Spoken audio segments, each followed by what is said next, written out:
Friends, welcome back to MT study. आज हम लोग गृह विज्ञान का पेपर सॉल्व करने वाले हैं। बहुत ही इंपॉर्टेंट पेपर होने वाला है। जैसा आप सभी ने देखा होगा, प्रीवियस ईयर से ही बार बार क्वेश्चंस लगातार पूछे जा रहे हैं। तो आज हम लोग इसी श्रृंखला में 823 ईएस सीरीज का गृह विज्ञान का पेपर सॉल्व करने वाले हैं। अगर आप ये वीडियो कंप्लीट लास्ट तक देखते हैं तो आपके 70 में लगभग 65 प्लस मार्क्स तो आ ही जाने हैं।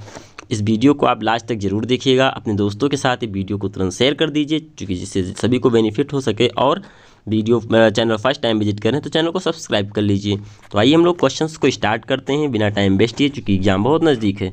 1 से 20 तक बहुविकल्पीय प्रश्न हैं जो आपकी OMR शीट में करने होते हैं। तो आपका पहला क्वेश्चन है इसमें से कौन सा बजट का अनिवार्य भाग नहीं है? तो जो फैशन है वो कोई ज़रूरी नहीं है कि होना ही चाहिए, अदरवाइज शिक्षा, आवास और भोजन बहुत ही नीडेड है।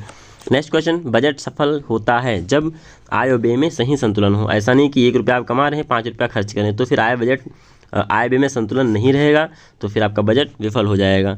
नेक्स्ट क्वेश्चन है क्वेश्चन नंबर 3, निम्नलिखित में से कौन सा सबसे सुरक्षित चेक है? तो क्रॉस चेक जो होता है सबसे सुरक्षित माना जाता है। 1 कुंटल गेहूं का कीमत 2000 है, तो 15 किलो गेहूं का कीमत क्या होगा? 100 किलोग्राम गेहूं का रेट 2000 है। जैसे 1 किलोग्राम गेहूं का रेट कितना हो जाएगा? 2000 डिवाइड बाई 100, 2 0 कट जाएगा, 20 रुपया आ जाएगा। तो 15 किलो गेहूं का रेट कितना हो जाएगा? 15 × 20 यानी 300 रुपया हो जाएगा। यानी आपका सही जवाब सी हो जाएगा।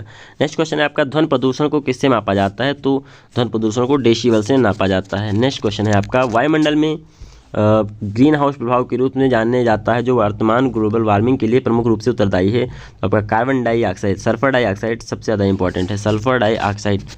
नेक्स्ट क्वेश्चन है आपका, हमें प्लास्टिक की बोतलें, थैलियों आदि का प्रयोग कम करना चाहिए। क्यों? क्योंकि वे बायोडिग्रेडेबल होते हैं। नेक्स्ट क्वेश्चन है आपका क्वेश्चन नंबर नेक्स्ट, ओजोन परत के ह्रास के लिए मुख्य रूप से उत्तरदायी पदार्थ कौन सा है? तो CFC है। नेक्स्ट क्वेश्चन है आपका, घर पर सिलाई करने से बचत होती है, समय, धन और कपड़े की बचत होती है। नेक्स्ट क्वेश्चन तो क्वेश्चन नंबर 10, कपड़े की कटाई के लिए मिल्टन चाक निशान लगाया जाता है क्योंकि निशान सरलता से छूट जाता है। नेक्स्ट क्वेश्चन है आपका क्वेश्चन नंबर 11, धड़ से नीचे की वस्त्रों के लिए आवश्यक नाप है लंबाई, सीट और पायजा। नेक्स्ट क्वेश्चन है आपका, मिल्टन क्लॉथ का कपड़ा होता है, ये रेशमी कपड़ा होता है, अत्यधिक मन और असार के कारण होता है मोटापा। नेक्स्ट क्वेश्चन है आपका क्वेश्चन नंबर 14, सभी रोगों में आहार दिया जाता है अलग अलग प्रकार का, यानी जैसा रोग वैसा आहार। क्वेश्चन नंबर 15, जल में पसीने के साथ उत्सर्जित होता है, तो सोडियम हाइड्रोक्साइड उत्सर्जित होता है। बहुत ही इंपॉर्टेंट क्वेश्चन आने वाले हैं। 16, निम्नलिखित में कौन सा विटामिन जल में घुलनशील है? तो विटामिन C जो है वो जल में घुलनशील है। नेक्स्ट क्वेश्चन है आपका, बर्फ़ की टोपी का प्रयोग होता है, बर्फ़ की टोपी का प्रयोग होता है घर से बाहर जाते समय, ठंडी सेक देने के लिए, ठंड से बचाव के लिए उपयुक्त सभी सही है इसमें। स्नान ना कर सकने की दशा में शारीरिक सफाई का उपाय है स्पंज करना, भाप देना, टैल्कम ऊपर पाउडर छिड़कना सब गलत है, कुछ ना करना। इसमें से कोई ज़रूरी नहीं कि ये सब करिए आप। तीव्र ज्वर की अवस्था में रोगी को लाभप्रद रहती है, तो यहाँ पर बर्फ़ सेक सबसे ज़्यादा उपयोगी होती है। अस्थिभंग में अत्यधिक रक्तस्राव को रोकने के लिए किस विधि का प्रयोग किया जाना चाहिए? तो टूर्निकेट का प्रयोग किया जाना चाहिए। इस तरह से हमारे 20 OMR क्वेश्चंस कंप्लीट हो गए। तो अब हम लोग आ जाते हैं सब्जेक्टिव क्वेश्चंस की ओर, जो कि आपकी 50 मार्क्स के होने वाले हैं। इसमें आपका पहले 2 नंबर के क्वेश्चंस हो गए लघु उत्तरीय आपको 25 शब्दों में उत्तर देना है, 2 मार्क्स के हैं। जैसे पहला क्वेश्चन है, धन संचय करने के लिए 2 सरकारी संस्थाओं के नाम लिखिए।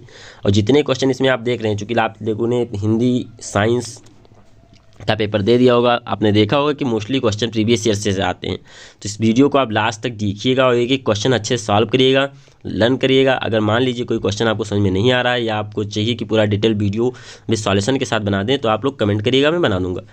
धन संचय करने के लिए किन्हीं 2 सरकारी संस्थाओं के नाम लिखिए। सेकंड क्वेश्चन है, अशुद्ध जल से क्या तात्पर्य है? कपड़ा, नेक्स्ट क्वेश्चन, कपड़ा काटने से पहले नाप लेना क्यों आवश्यक होता है? कितना ईजी क्वेश्चन है। भोजन को बार बार गर्म करने से क्या हानियाँ होती हैं? नेक्स्ट क्वेश्चन है आपका, सामान्य अवस्था स्वस्थ अवस्था में नाड़ी की गति कितनी होनी चाहिए? मोच के लक्षण बताना है आपको।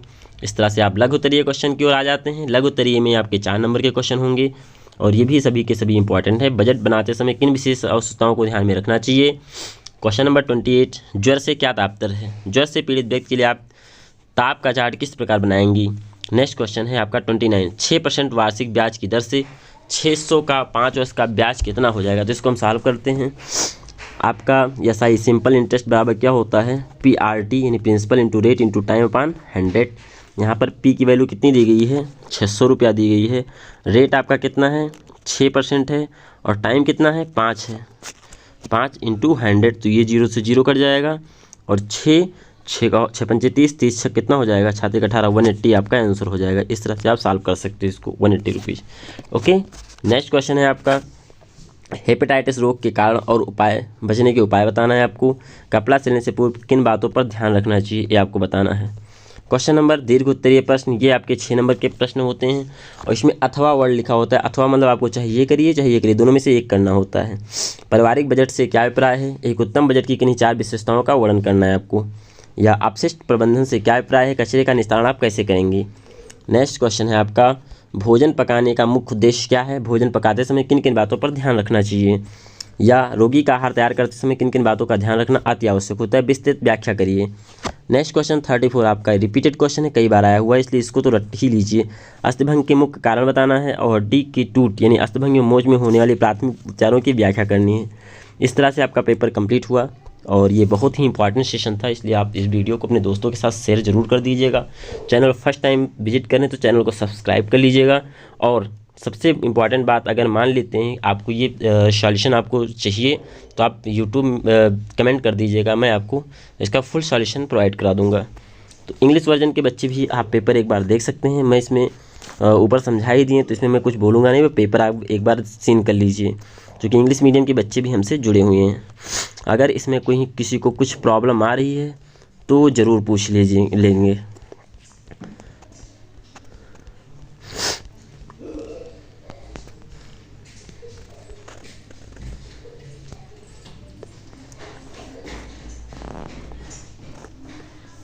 इस तरह से पेपर आपका कंप्लीट हुआ। थैंक यू, वीडियो को शेयर कर दीजिएगा। Thank you.